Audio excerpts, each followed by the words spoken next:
मुझे मेरे गांव में जाके लोगों ने कह दिया कि ये रवीश नहीं, इनका नाम रवीशुद्दीन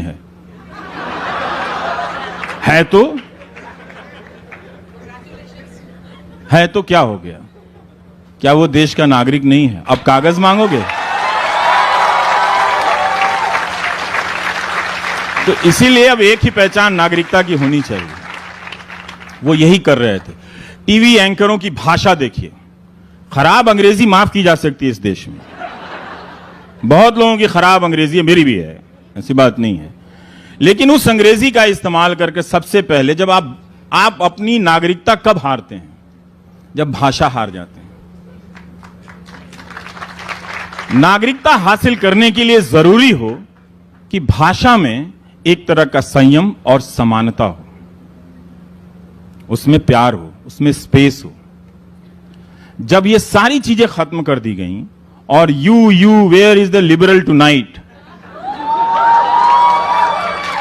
जिसका पता नहीं कि वो दिन में कहां रहता है, रात को आके वो लिबरल को खोजता रहता है।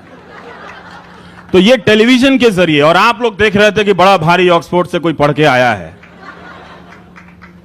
अंग्रेजी बोल रहा है, सिस्टम के अकाउंटेबल बना रहा है। लेकिन ये चैनल वाले जश्न मना रहे थे। गौरी लंकेश की जब हत्या हुई और प्रेस क्लब में जब बैठे थे, इनमें से कोई पत्रकार नहीं आया था। तो इन्होंने सबसे पहले पत्रकार को बांटा, क्योंकि अब जो है समाज को बांटने की जो मशीन थी वो जो नए दौर में आई, तो पहले हमारी ट्रेनिंग थी कि सेंसरशिप आएगा। नहीं, सेंसरशिप नहीं आएगा। जिन संस्थाओं से सेंसरशिप आती है वो तो अब खत्म हो चुकी हैं। नाम लेने की जरूरत नहीं है, पुलिस से लेकर कोर्ट तक वो खत्म हो चुके हैं, तो उसकी जरूरत नहीं है। तो अब उस मीडिया के जरिए इस देश को बदलने का काम किया गया। इसीलिए मैं कहता हूं कि भारत का जो लोकतंत्र है वो अर्जित लोकतंत्र है, पेड़ से नहीं टपका था। 100 साल लड़े थे हम।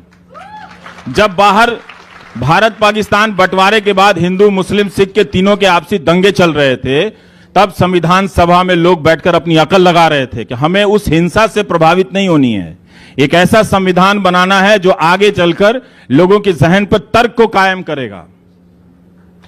और ये एक ऐसी राजनीति बना रहे थे जो तर्क पर आपकी भावनाओं को कायम करे। इसीलिए 24 घंटा चला। और उसका नुकसान क्या हुआ? तो टेलीविजन के जरिए, और ये मैं मजाक में नहीं कहता हूं नीलांजना जी, टीवी ने इस देश की अर्जित जो मीडिया है, उस देश के अर्जित लोकतंत्र की हत्या करने की कोशिश की है। डेली सामने से सीने पे छुरा मारा है इन लोगों ने। और आज आप वोट के नशे में हैं, उनकी कुर्सी के नशे में है, रहिए, मुझे उससे कोई मतलब नहीं है।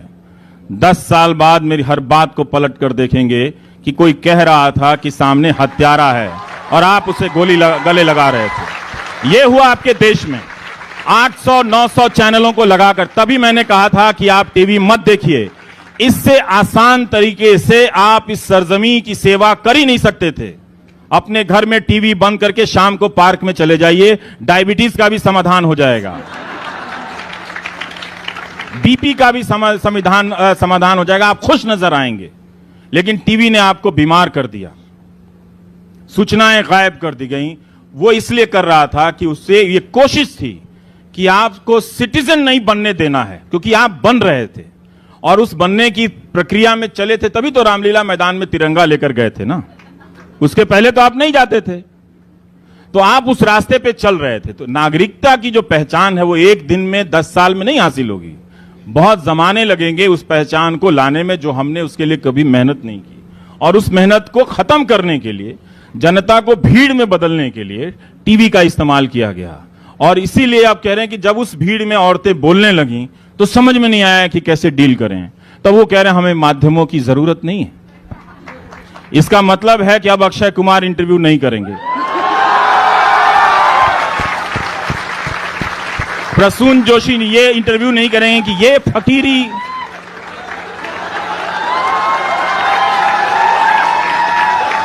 Where did you get this, boss? That fakiri is amazing. Nobody got this, and you found it, fakiri. Oh my God, my.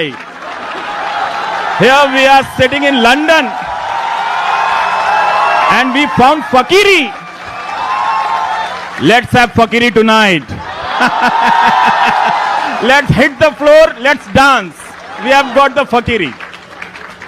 ये उस गायक ने लिखा जिसको पैसे और शोहरत की कमी नहीं थी।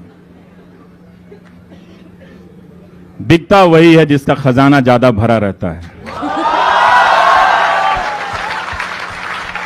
तो ऐसे लोग, ऐसे मीडिया आप एंकर के जरिए देख रहे हैं। ये पूरा एक फॉर्मेट था कि मालिकों को पहले कब्जे में लेकर, जो भूत प्रेत का मीडिया कर रहा था, वो इस तरह का टेलीविजन का सेटअप आपके सामने खड़ा कर दिया गया। अब आप पागलों की इस तरह बैठ रहे हैं। आपको ना ये देश पहचाना जा रहा है, ना लोग पहचाने जा रहे हैं। लग रहा है कि सामने वाला आ जाएगा तो मार देगा, वो व्हाट्सएप में लिख दिया है मत निकलो, लगता है वहां पे तुम्हें मारने आ जाएंगे। हर जगह ये मारने की फोर्स स्टेशन है क्या? ये रैपिड एक्शन फोर्स बना रखा है क्या आपने? जब हर जगह जाके कहीं पीट दीजिए। देखिए इसका नुकसान क्या हो रहा था, आप समझ नहीं रहे थे इस बात को।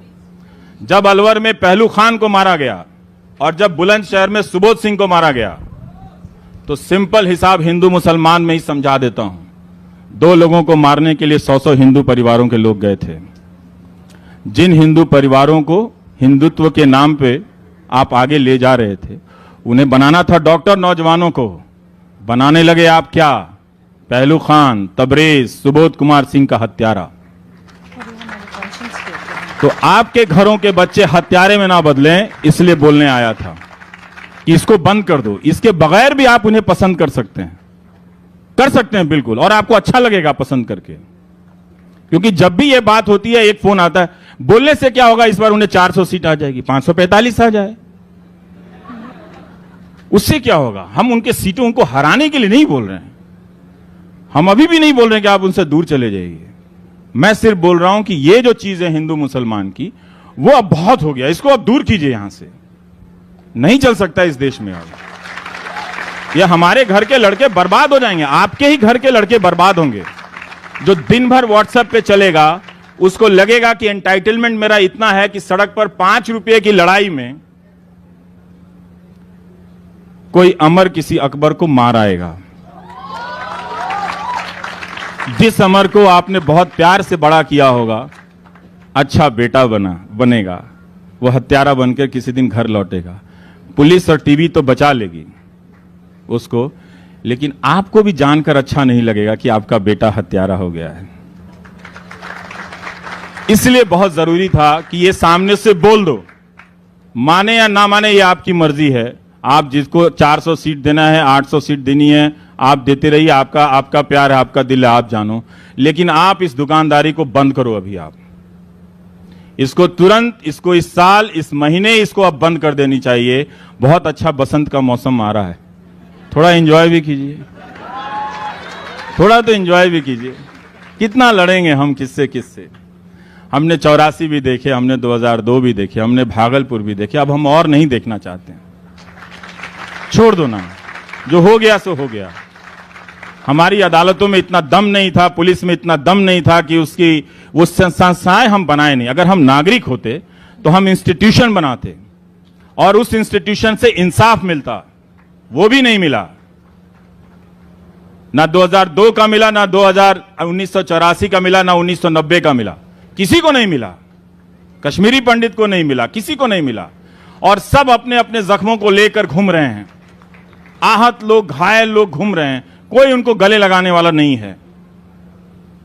कोई उनको लिपटाकर बोलने वाला नहीं है कि आओ हम तुम्हारे जख्मों को भरेंगे। जिसे देखिए वही किसी ना किसी के बहाने किसी के जख्मों को हरा कर रहा है। मत होने दीजिए, वरना बसंत के कई मौसम में गुजर जाएंगे, आपको लगेगा कि यह सूखा इतना लंबा क्यों चल गया। आपकी जिंदगी के अच्छे साल कर चले जाएंगे, अच्छी रात, अच्छी शाम चली जाएगी, आपकी अच्छी सुबह चली जाएगी। उन्हीं से कहिएगा इस बार जब आएंगे, हमने तुम्हारे 25 लाख के कपड़े देखे थे, अब प्लीज अब आप कपड़े मत पहचानो, छोड़ दो। अब आप छोड़ दो। आप हमारा वोट चाहिए ना, हम देते हैं वोट आपको, लो वोट, लेकिन बदले में चोट मत दो किसी को मत दो कि किसी को तकलीफ हो जाए। आपको सिर्फ मुसलमान नजर आया उन लड़कियों में जो अकेली बड़बड़ा रही हैं, इस मुल्क से बात कर रही हैं, कविताएं लिख रही हैं, नज़में लिख रही हैं। ये हालत आप किसी को कर सकते हैं कि वो बैठ के बड़बड़ाने लगे और नज्मों, कविताओं और शायर शेरों से बात करने लगे अपने मुल्क से, अपने हमवतनों से। शर्म आनी चाहिए।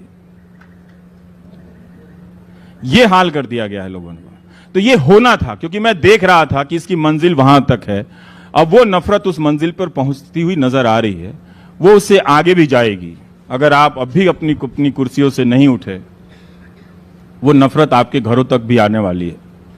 याद रखिएगा, एक पहलू को मारने के लिए दर्जनों हिंदू लड़कों को हत्या का साझीदार बनाया था। इतना सा अगर आप हिसाब समझ लेंगे, आप इस नफरत के खिलाफ खड़े हो जाएंगे। आपका ही रिश्तेदार होगा, आपका ही कोई बेटा होगा, कोई हो सकता है ना। सुबोध कुमार सिंह को, पुलिस को देखिए कितनी गर्मी से बातें हो रही हैं आजकल पुलिस की यूपी में। उनके अपने पुलिस इंस्पेक्टर को, ईमानदार पुलिस इंस्पेक्टर को घेर के मार दिया भीड़ ने। उसका इंसाफ आज तक नहीं हुआ। दिल्ली पुलिस की डीएसपी को आप डीसीपी को आप जरा जाके देख लीजिए 30,000 कोर्ट में क्या हुआ।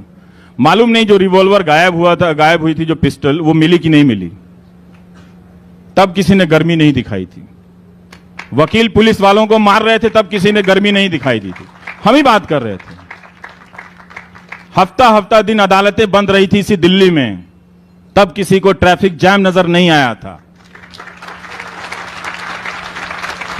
लेकिन अब अलग अलग, चूंकि आपको सिखा दिया गया कपड़े से पहचानना, इसीलिए आपको कपड़ा नजर आ रहा है।